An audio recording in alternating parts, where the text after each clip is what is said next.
नमस्कार. आज बनवूयात कुरकुरीत असे ओल्या बोंबीलची रेसिपी. तसंच आज आपण हे बोंबील बिलकुल पाटाखाली ठेवलेले नाही आहेत किंवा त्याचं पाणी वगैरे काढून न घेता तरीही मस्त कुरकुरीत बोंबील कसे करायचे ते आजच्या व्हिडिओमध्ये बघतोय.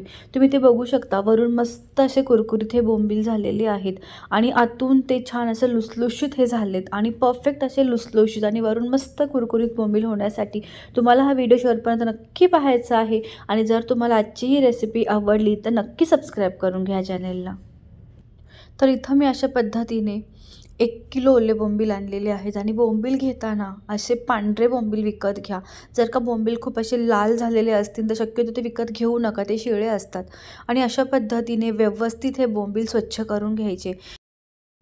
बोंबील स्वच्छ करत असताना एकदम हलक्या हाताने अशा पद्धतीने स्वच्छ करून घ्या, म्हणजे बिलकुल ते तुटत नाही स्वच्छ करताना.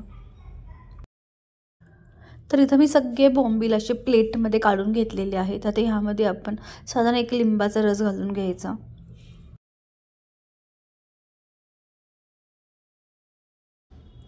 आता ह्यामध्ये चवीनुसार मीठ टाकून घ्यायचं आहे. तर साधारण मी 1 छोटा पाव चमचा मीठ घेतलेला आहे.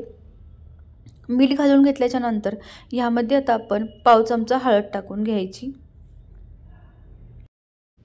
तसंच ह्यामध्ये मी काश्मीरी लाल तिखट घेतलेला आहे अर्धा चमचा आणि साधारण 1 चमचा इथं मी आपलं साधारण जे रोजचं लाल तिखट असतं ते घेतलेलं आहे. त्यानंतर आता ह्यामध्ये आपण 1 चमचा मालवणी मसाला घालायचा आहे. तुमच्याकडे जर मालवणी मसाला नसेल तर तुम्ही गरम मसालासुद्धा वापरू शकता. आणि हे मसाले खूप व्यवस्थित असे माशाला मॅरिनेट करून घ्यायचे.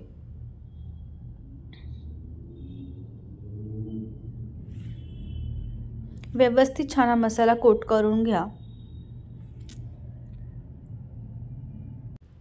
तसंच मी ह्यामध्ये टाकते आहे आता कुटून घेतलेलं अद्रक लसूण.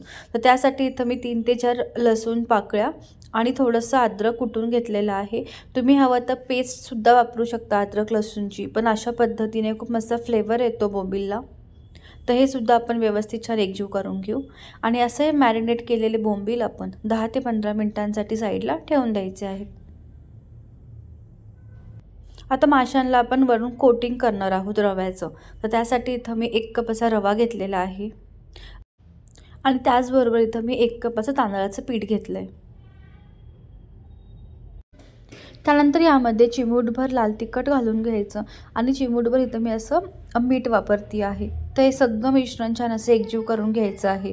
तुम्ही अशा पद्धतीने हे मिश्रण एका डब्यामध्ये भरून फ्रीजमध्ये ठेवू शकता आणि जेव्हा लागेल तुम्ही तेव्हा हे मिश्रण मासे तळण्यासाठी वापरू शकता. आता आपण जे मॅरिनेट करून ठेवलेले बोंबील होते ते व्यवस्थित ह्या मिश्रणामध्ये कोट करून घ्यायचे. सगळ्या बाजूंनी व्यवस्थित रवा आणि हे तांदळाचं पीठ मस्त असं लावून घ्या माशांना.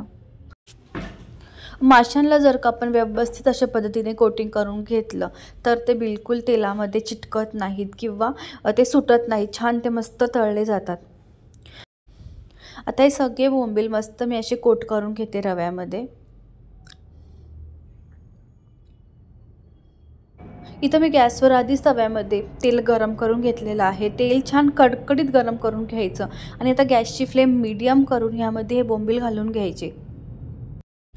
बोंबील तळत असताना गॅसची फ्लेम ही नेहमी लो ते मीडियमवर ठेवायची आहे. हाय फ्लेमवर ठेवू नका. लो फ्लेमवर किंवा मीडियम फ्लेमवर जर का आपण मासे तळून घेतले किंवा बोंबील तळून घेतले तर छान ते मस्त कुरकुरीत तळले जातात. तव्यामध्ये बोंबील टाकल्याच्या नंतर ते उलथत असताना सुद्धा एक टिप लक्षात घ्या की जर का खालच्या बाजूनी बोंबील छान कुरकुरीत झाले तरच ते उलटून घ्यायचे आहेत. बिलकुलही बोंबील इथं उलटायची घाई करू नका. त्याला आणखीन 5-1 मिनटं होऊ द्या. पण जर का अशा पद्धतीने मस्त ते कुरकुरीत झाले तर तुम्ही ते उलटून घेऊ शकता. दुसऱ्या बाजूने सुद्धा अशाच पद्धतीने मस्त कुरकुरीत असे बोंबील तळून घ्यायचे आहेत. बोंबील तळत असताना तुम्ही ते बघू शकता की आणखीन हे बोंबील अजून मऊ दिसत आहेत. ते अजून छान ड्राय झालेले नाही आहेत. ज्यावेळेस बोंबील चांगले ड्राय होतील त्याच वेळेस समजायचं की आपले बोंबील मस्त तळले गेलेले आहेत.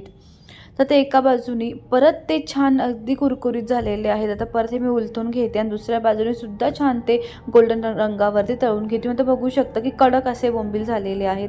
आता हे आपण उलटून घेऊयात. तुम्ही रंग बघू शकता किती मस्त आलेला आहे. आणि उलटल्याच्या नंतर आता हे बोंबील आपण तव्याच्या बाजूला ठेवून द्यायचे, म्हणजे दुसऱ्या बाजूने सुद्धा मस्त असे ते सोनेरी होतात. आणि जे आता आपले उरलेले बोंबील आहेत ना, ते आपण ह्या तेलामध्ये सोडून घेऊ. ज्या पद्धतीने आपण सुरुवातीला बोंबील तळून घेतले, अगदी त्याच पद्धतीने हे बोंबील सुद्धा तळून घ्यायचे आहेत. याआधी सुद्धा मी चॅनलवरती आणखीन बरेच माशाचे रेसिपीज अपलोड केलेले आहेत. सुरमई फ्राय किंवा कोळंबी फ्रायसुद्धा आहे. तुम्हाला त्या रेसिपीसुद्धा पाहायच्या असतील तर नक्की डिस्क्रिप्शन बॉक्स चेक करा. त्यामध्ये मी या सगळ्या रेसिपीजची लिंक दिलेली आहे. आता एका बाजूने मस्त असे कुरकुरीत झाल्याच्या नंतर हे सुद्धा आपण उलथून घेऊयात. आता मी उरलेले सगळे बोंबील मस्त याच पद्धतीने तळून घेणार आहे. तर तुम्हाला आजची ही बोंबील फ्रायची रेसिपी कशी वाटली हे मला नक्की कमेंट करून सांगा. रेसिपी आवडली असेल तर शेअर लाईक करायला विसरू नका. नवीन असाल सबस्क्राईब करून घ्या चॅनेलला. पुन्हा भेटू आणखीन एका नवीन रेसिपीसह. तोपर्यंत मस्त खा आणि खुश रहा. थँक्यू.